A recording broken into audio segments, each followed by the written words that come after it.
Much. Now, Senator Brown. Thank you, Madam Chair. What a panel and what a chair of this committee. So thank you. The world is beginning to change. It's about time. It's about time. Thanks to the four nominees and Professor Johnson, especially to you. I so enjoyed our conversation yesterday, and to hear the backgrounds and the stories of all of you was just so inspiring. So each in her own way. Thank you. You know that CFTC plays a critical role in policing markets, rooting out fraud, promoting stable markets. CFT makes sure the financial system works for families and the economy instead of becoming just an arena for risky bets on Wall Street. We've seen too much of that in the regulatory parts of our government, and this is a new day, and the four of you represent that. So thank you. My first question is Professor Johnson and Inspector General Goldsmith Romero on cryptocurrency. Some people, and there is interest through much of the regulatory structure in this government, the SEC, the Federal Reserve, the OCC, the FDIC, and there should be interest in cooperation among all of you. Some people will say that digital assets represent innovation that we shouldn't regulate because we want to lead the world, and any regulation crimps innovation. I don't think we have to look back far to see those words used, as Professor Johnson, you and I talked yesterday, about, for instance, about over-the-counter derivatives. Don't regulate them. U.S. will lose its competitive edge. We don't want to stop innovation. We know how profoundly damaging to consumers in our economy that was. So, Professor Johnson, what do you think the CFTC's role should be in protecting consumers and in markets from the risks of digital assets? And then the same question for you, Inspector General. So, Professor Johnson. Thank you so much, Senator Brown, for that question.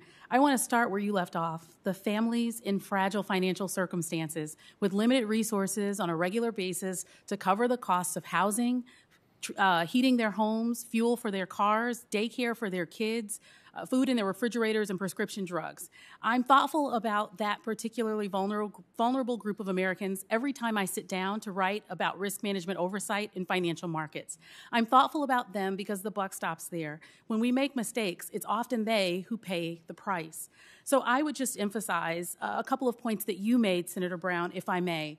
The first is, it is imperative, in light of how our regulatory architecture works in financial markets, that we ensure collaboration among financial market regulators. As you noted, the alphabet soup of financial market regulators that my 7-year-old son will now even soon be able to describe, the FDIC, the CFTC, the SEC, the OCC, we must act in collaboration. This is a particularly great moment for our nation to appreciate that we are one country. We share an economy, and we share at least one, if not many, common goals: the successful integrity and stability of our markets. I'd also just like to point out one person who we talked about yesterday, whose mission resonates with me and inspires me, former Chair Brooksley Born, who looked at the credit derivatives market and simply asked the question, is this something that we should study in the context of understanding how the market works and where the risks lie?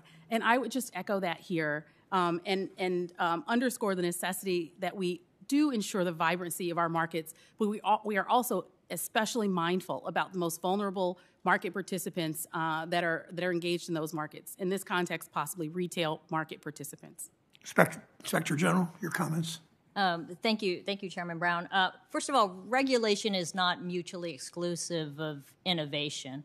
And we have a situation here where, although the CFTC has the authority to police the spot markets, they don't regulate it and they don't have visibility in it. And as a longstanding federal law enforcement official, I can tell you it is very hard to find fraud if you don't have visibility, you don't have access. I think it's absolutely appropriate to collaborate as much as we can. I used to work at the SEC. I know many people there. They're still my partner today, and I would collaborate. And I think we can do this in the right way to protect customers as best as we can, as much as we can. If Congress wants to consider adding additional protections, including consumer protections, customer protections, particularly for retail customers, I think that would be helpful as well. Thank you, Inspector General. These investigations, as you suggest, can be exceptionally complex. They can take years to complete, but it's important that CFTC pursue these complex, difficult, hard cases. It really is sorry, the cliche, it really is one step ahead of the sheriff. I mean, so many of these people that want to scam the system, and some of them are making hundreds of millions of dollars doing that, and they aren't maybe your typical scam artists, but really they are. And we know what they did with OTC, with over-the-counter derivatives. We know what many of them are trying to do now, and we really, really need this CFTC this commission to really take this very seriously in working with those other agencies.